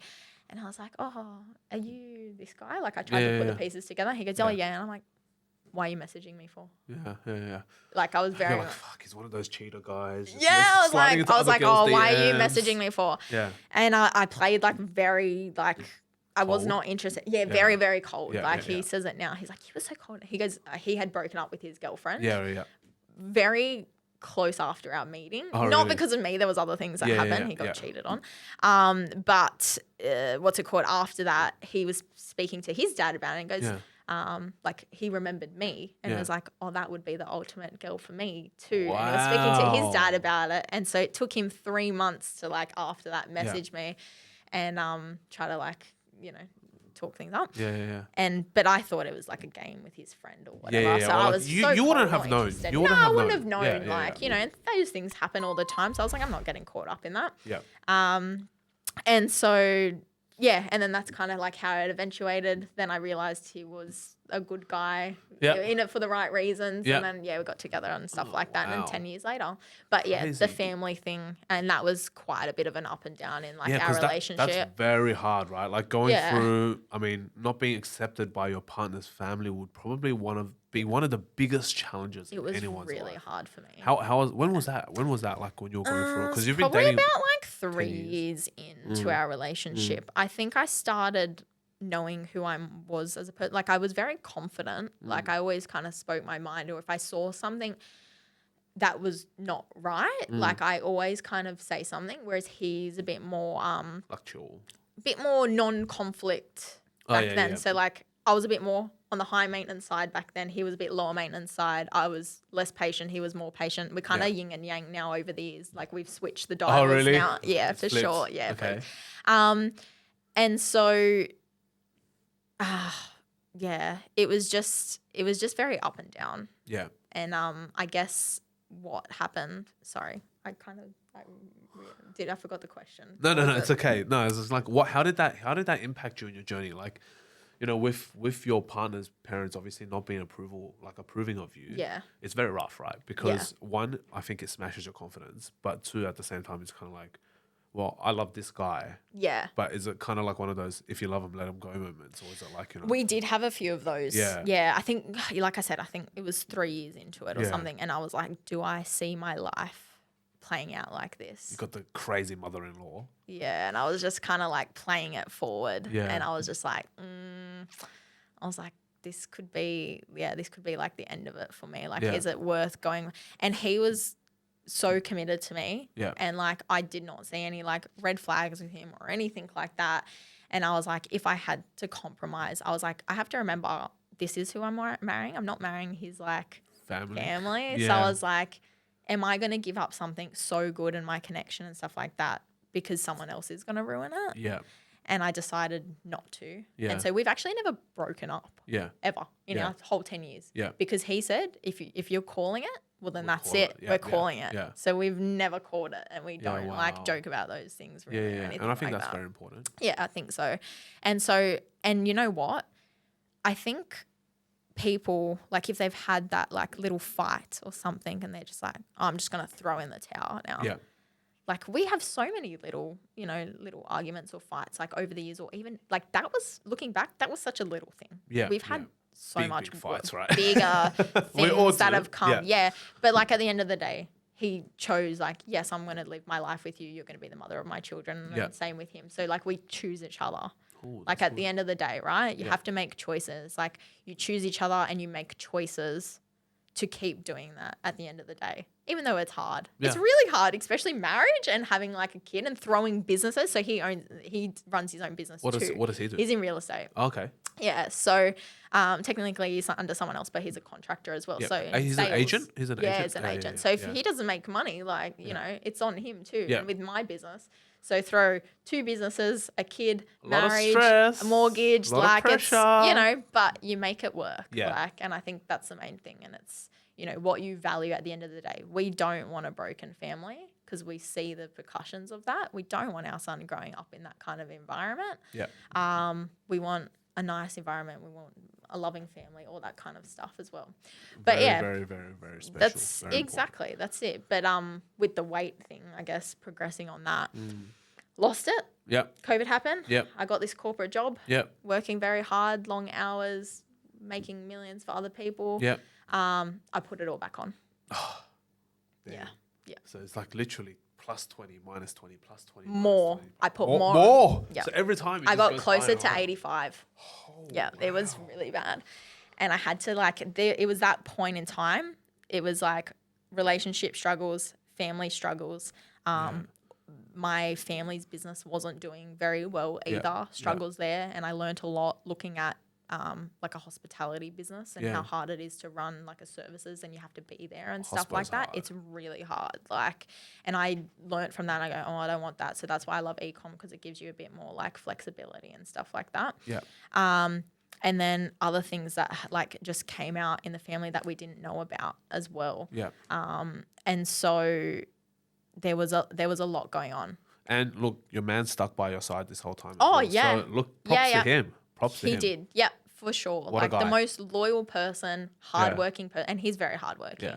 Like he'll go to work and now he'll leave at 7 a.m. Yeah. And sometimes if he needs to get a job done, he won't come home till 9. Yeah. But I like a lot of probably women will go, oh, I can't have that. I don't want that life, like that he's always working. Yeah. But because I saw that growing up, that's somewhat normal to me. Yeah. Well, he's trying to provide for the family. He's trying to, and he you saw the respect way that. I grew up, and he Yeah. admires that Yeah. and what my dad did, and he wants to give a similar life too, and that's where our values are quite think that's similar awesome. and stuff like that. I think that's So awesome. What a guy. choosing I like your him. What a partner, guy. It's very important, Yeah. to the success of things. But he didn't grow up around a lot of driven people, business-minded people, and stuff like that. So sometimes there is a bit of a struggle, because we think very differently. Of course. Our mindset and our childhood very different. Yeah. So there are, clashes a lot of time.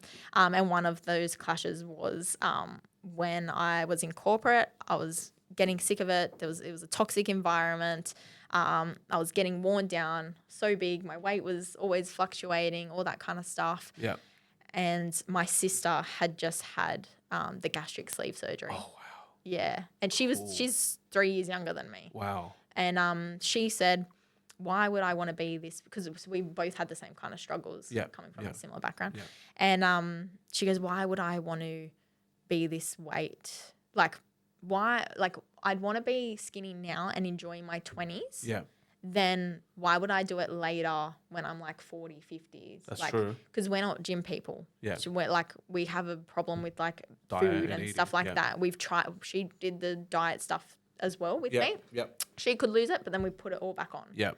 And so I was like, I think that's what I need to do as well. The sleeve. The sleeve, the wow. gastric sleeve. Did you cut out a lot, or the sleeve itself? Yeah. What that surgery means is you've cut out 2/3 of your stomach. okay?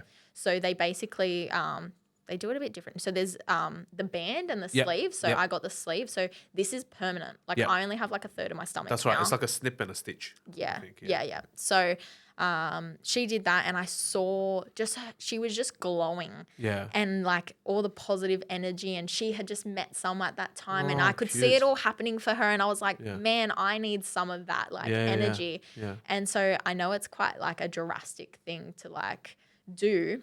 But there's a reason why it works. But there's a reason, and Yeah. it's actually like, again, another massive pinpoint moment that changed my life, because I couldn't concentrate on anything else besides food before. Yeah, wow. My whole day would be revolved around, what am I eating for lunch? What am I having for breakfast? What am I making for dinner? I'm hungry. I could not think Crazy. of anything else. Yeah. My brain was wired. It was becoming so toxic. Yep. And so I think, this podcast 0.01, like why people do what they do. I was like, I don't want to be like everyone else. I don't want to be overweight. I don't want to be depressed.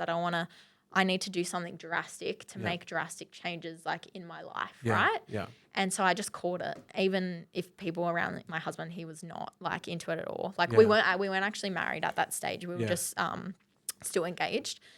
And I was like, I need to do it. So I didn't have a child at that stage either. Yeah. I was like, I'm going to quit my job. Yep. How long ago was this? 2022. Oh, what's that? End 3 of years ago? 2022. Oh, Yeah, 3 years ago. Yeah, wow. I was like, I'm going to quit my job. I'm going to have the gastric sleeve. At that time, I was thinking I was going to go all in on my e-commerce business because I had already done it for like a year and a bit. How was the first year? pretty good. Like compared to what I thought I would do compared to what I actually did, Yep. I was quite impressed. Like organically, my business was doing like 10 to 15K max, you know, at times like 20K. I was like, you know, for me back then, starting from like literally zero, Yeah. that was like amazing to me. So what was that like for you? A 20K year? No, Oh, no, no, sorry, no, 20K a month. a 20K a month. So 200K a year. Yeah. So that 200K was a year. like big for me. And I Yeah. was like, wow, like I can do it myself. Like, you know, once I was like, oh, 20K, that's amazing. Now looking back, I was probably a bit naive and I probably should have been doing a little bit more before I quit my job. But lucky we were kind of like set up with a house and stuff like that.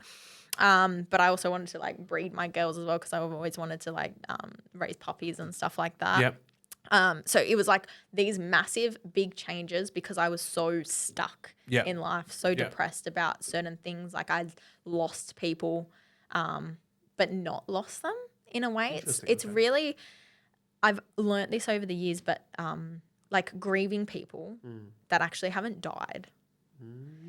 So like, I might get a little bit emotional about what does that mean for you? But so something happened in my family like a couple of years ago where we didn't know someone was like abused as a child. Ooh, okay. Yeah. And it completely like shattered my whole life. Yeah. It shattered my identity. It shattered who I thought I was. Like, you know, sorry, I'm getting a little bit emotional now. Okay. One whole side of my family we don't speak to anymore. Yeah. Understandably. Yeah, understandably. Yeah. Yeah, because one person kind of like ruined it for everyone. Of But you course. don't know that. Of course. It you know, it happened 40-something years ago. Oh. And this person was holding it in for so long. Yeah. Wow. And overnight, I lost like cousins, uncles, aunties, grandparents. And for a WOG family, that's It massive. was massive. Yeah. It made a real difference. And it's no one talks about how, yes, like the victim itself, like how it affects them, Yeah.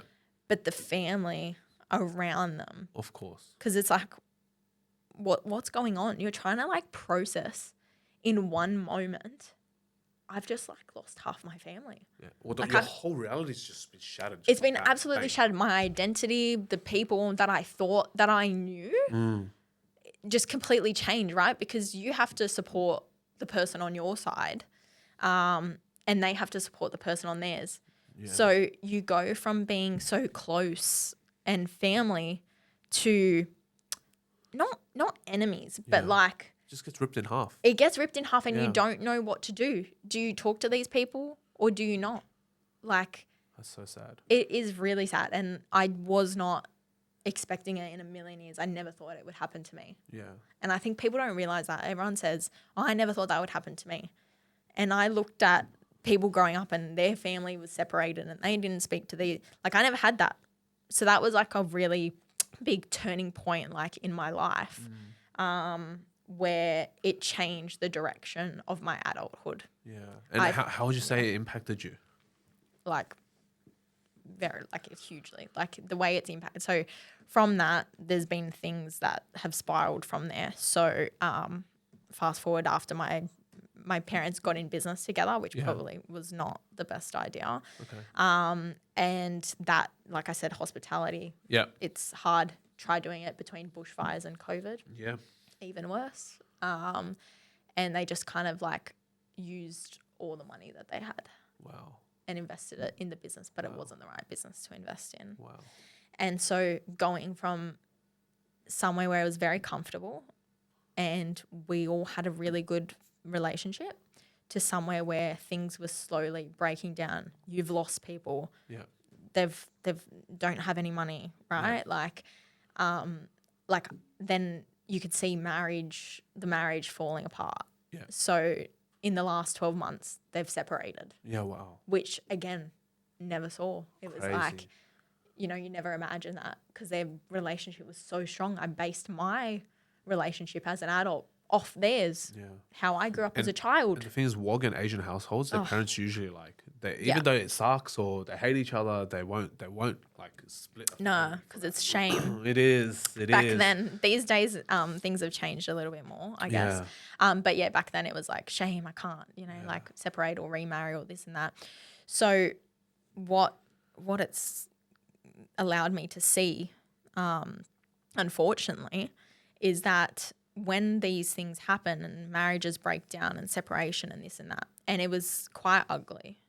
It got quite ugly, which I wasn't expecting. Yeah, this is fresh. This is like a year ago. It's so fresh still, yeah. So I had to move my mum and my little brother in my house.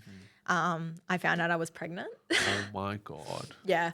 Running my business as well. I had really bad like nausea and fatigue throughout my whole pregnancy, so I couldn't do a lot. Lucky I'd already put into place like things in my business to help me scale in like the meantime of that. So that was helpful. Like if I was in bed like vomiting my guts out like on the side of the toilet next to me, my business was still ticking away and I was making the most I had ever made in my e-commerce business like on the side of that kind of thing, which was great. But then my whole world was like falling apart on the outside. Yeah, and no one knew. That's crazy. I can totally relate. It was all, you know, like hush secret under under the rug, like kind of thing. And so my mum was like left with nothing. Like overnight. And that really pushed me. I think it got me and my business to like another level. It unlocked something more. And I thought, I never, ever want to be put in a situation where someone, like, because dad was in finances and stuff like that, he did all that. Yeah. Mum didn't do all that. Yeah.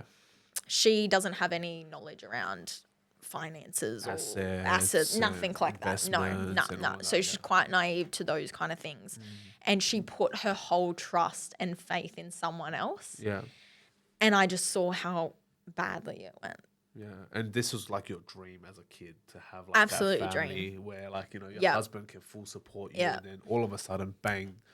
Housewife sounds ideal, right? Yeah, it does sound raise ideal. the kids, husband's going to look after me, but then what happens if that split happens? Exactly. That's it. Because back then, right, it didn't really happen as often, but these days you see it happening more. So much. Now I'm more aware of it. I see it happening all the time.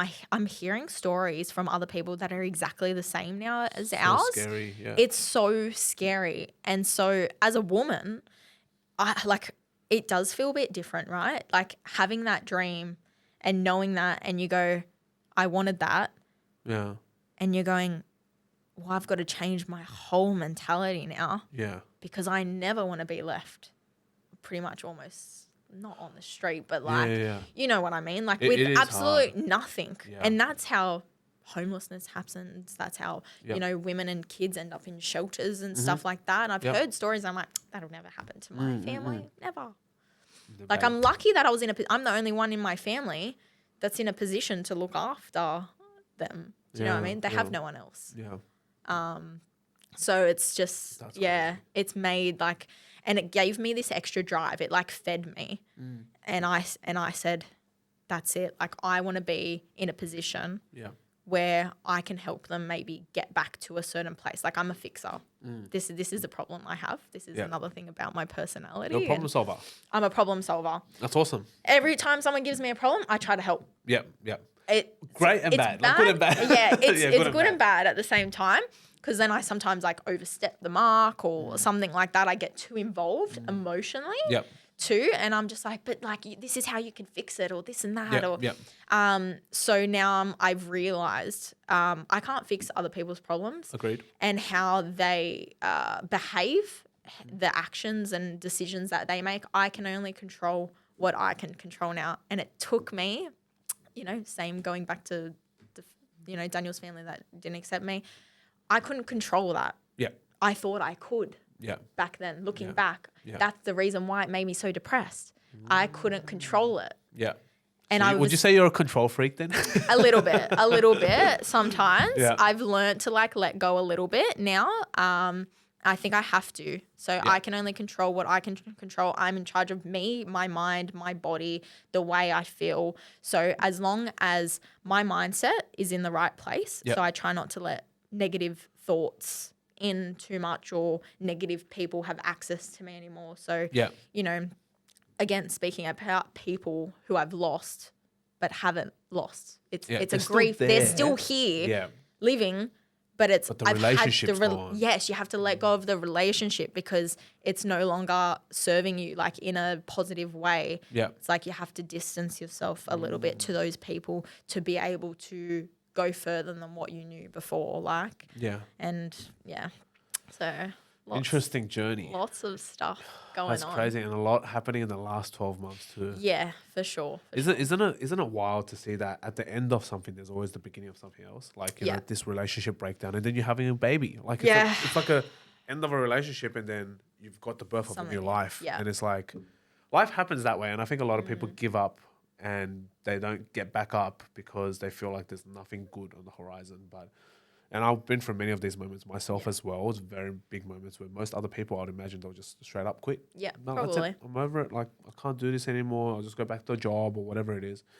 And now you've grown your business, MyCavoodle, and you've developed your own products, and obviously that came from a passion for the business into what it is today. And you're creating a great business today. Like, explain to me where the business is at right now. Yeah. Well, I've hit my first $1 million. Congratulations. Thank That's you. always a fun time, exciting time. In the last 12 months while all this shit was happening. That's crazy. On the side. I had the exact same experience. Had my first $1 million year. Yeah. And the day after my dog died, and the week after my grandpa died, and then 2 weeks after that, my other dog died. Wow. In like the same 4-week time span. And I was just like, so what was the point of me, making all this money for? Yeah. Yeah, the so highs are always mixed with the lows. So shit. It happens. I don't know why, but like whenever something good in business happens, something bad in my personal life happens. I know. All the time. There's always so like a scale, an equilibrium of shit that we have to deal with. Oh, yeah, for sure. And so, yeah, MyCavoodle, the last 12 months I invested in learning new skills, whether that's, what did you learn? learn?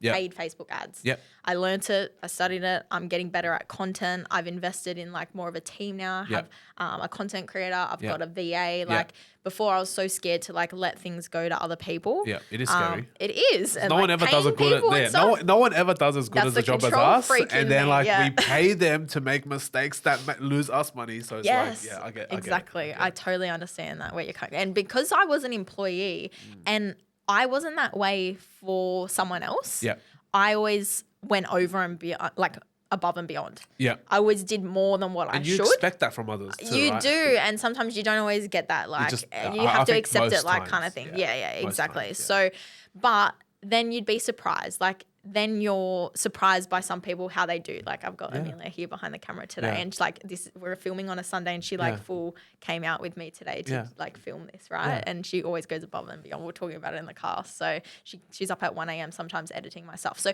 it's about finding the right people. Agreed. In a very similar mindset that work with you. You know, she runs her own business as well, and when you work with people, you realize maybe it's not an employee that you hire, maybe it's contractors or something because they've got similar business mindsets and values and stuff like that, and they want to go far and they want to do well for their family. Yeah. And so I love that. So you've gone from like all of this heartbreak and tragedy and started off life amazing, everything's sunshine and rainbows, bubble wrap. Literally in bubble wrap, and then the bubbles all popped, and then it's like, all of this happens in the last couple of months to where you are today. And obviously if you've overcome that to create one of the best months you have in MyCavoodle, and obviously the business is going to keep growing from there. Well, what do you feel like is next for you? Motherhood, obviously. Yeah, motherhood. To hit the next bracket, I guess. Yeah. It's, okay, cool. I was able to, hit $1 million, but now I realize I can still do so much more. Like my focus, sometimes I get distracted by the shiny things. I know you have a lot of businesses and stuff like that, so I don't know if you're the same or not, but like I'm like, how far can I actually take my business? And I can. It's quite scalable. Of course. Like if you look at it, like how many people own Cavoodles all around Australia and stuff like that, But at the same time, I get distracted. Sometimes I'm like, but I can't sell to everyone, or I want to try this, or I want to do that. So I think the next thing is really try to like focus. Yeah. It's a really hard thing to master. Do you reckon you have a little bit of ADHD?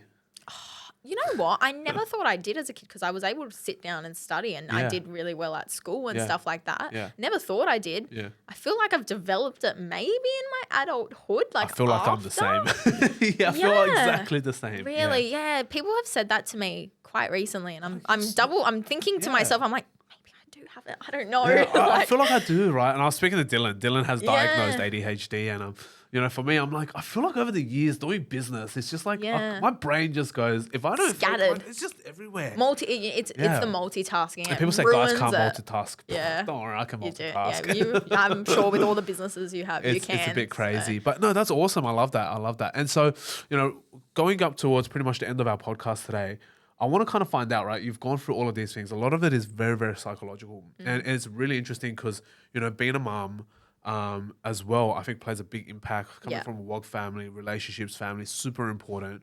And to get to where you are today, you've built $1 million business, which a lot of people can't do, right? I think the numbers for that is very, very low for businesses to hit $1 million in revenue at least. And even less for businesses to do $1 million in profit. Yep.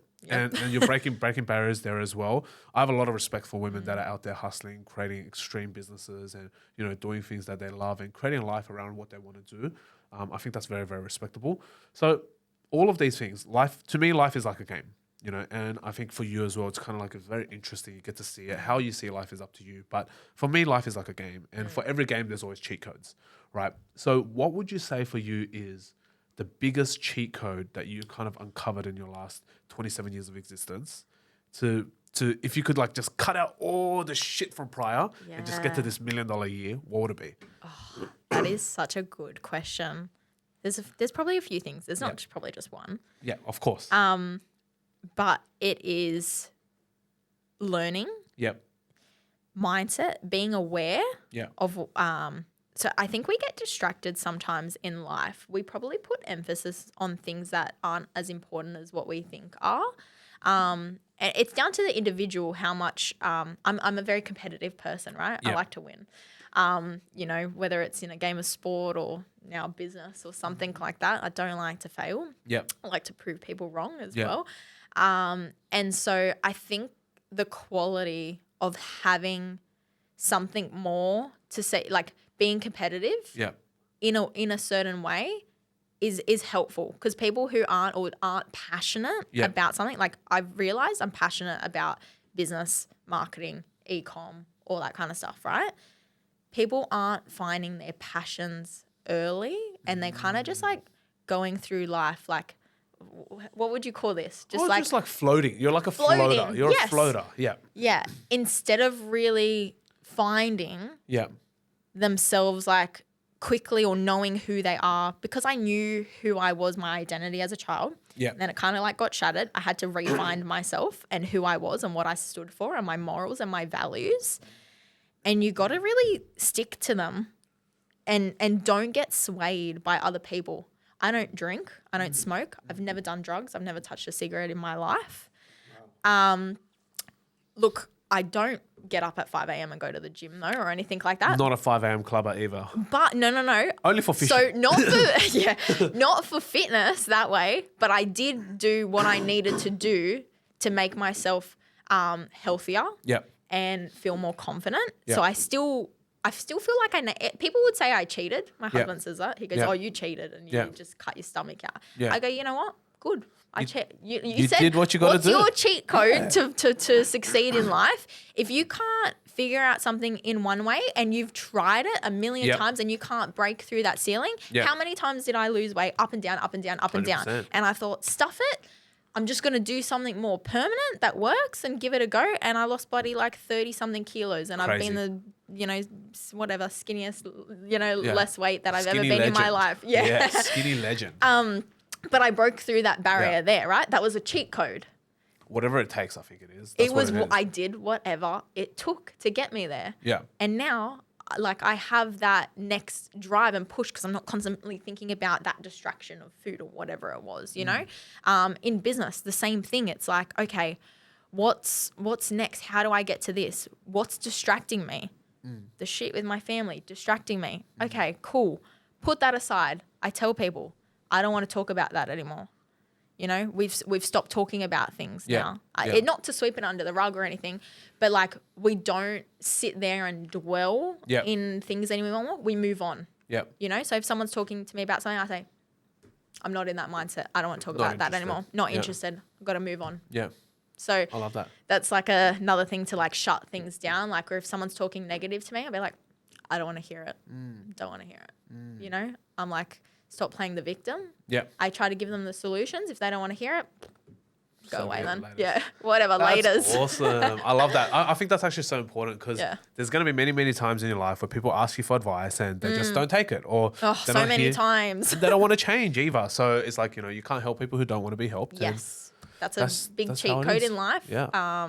You know, like you said, people that don't want to be helped, you can't help them. So focus on yourself. Yeah. Focus on what you can control. Yeah. Your mindset, your health, your ability to learn things. Coaching has been like a massive one, and keeping accountable and stuff like that. Do you have your own coach right now? I'm part of like coaching communities. Okay. I don't have like a one-on-one Yep. or anything like that, but I'm part of a few, and I do use like a lot of free resources as well, just to like motivate me, like as well. Like I am a motivated person, but like I don't always get up feeling like, oh yeah, we're gonna win the day and things like that. Like it goes and flows, especially when you're now sleep deprived with a 6-month-old baby and stuff like that. So saying I didn't get up at 5 a.m. now, but I did when I was learning to be better and better myself. I did read the 5 a.m. club and I started implementing it. So one thing that, you know, if I can say another cheat code would be learning something and then implementing it straight away. Oh, I love that one. So good. It's I love that underrated for sure. You know, with the ads, learnt it,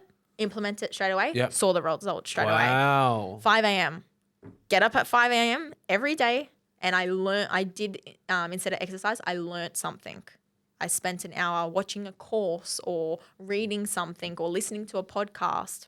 And then implementing what I learned from that. Again, see the results straight away. And it was just, and you have all this time in your day that you didn't before when the world is sleeping or something like that. So, I love that. I think speed of implementation is such a powerful, powerful cheat code, right? A lot of people go, I'll think about it. I'll learn it. I'll read about it. I'll do some research. And by that time, it's kind of like, oh, what was I meant to research again? Yeah. But for you, it's like learn, do, and you learn from it. For sure. And momentum plays with momentum, right? Yeah. That's what I've said to my husband. When my son was born 6 months ago, the most that I've done in my business is pretty much since my son's been like around. Like when I was pregnant, when my son's been around. Yeah. Crazy. I can't stop. Yeah. Yeah. And like he's like, oh, you know, on Sunday you're gonna go record a podcast. Yeah. Yeah, fuck yeah, I am on a Sunday. Yeah. Like I gotta do what I gotta do. Like, you know, to get out there, promote my brand, promote me, like all that kind of stuff. Yeah. And I feel like people don't make those compromises because it's like too hard. Yeah.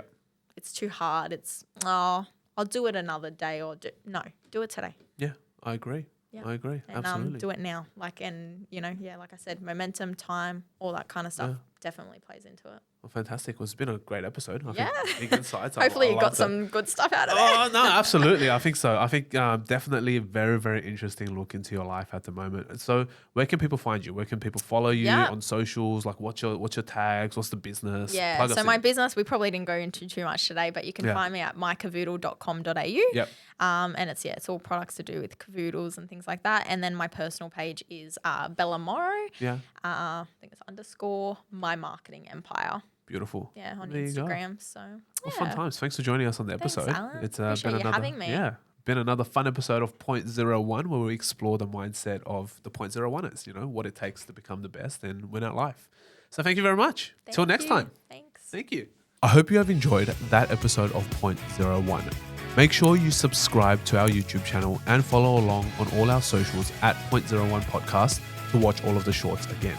We release an episode every single week, and we hope you will join us as we continue to explore the minds of those who make up the 0.01%. Until next time, keep hustling. I'm your host, Alan Fu. I'll see you on the next episode.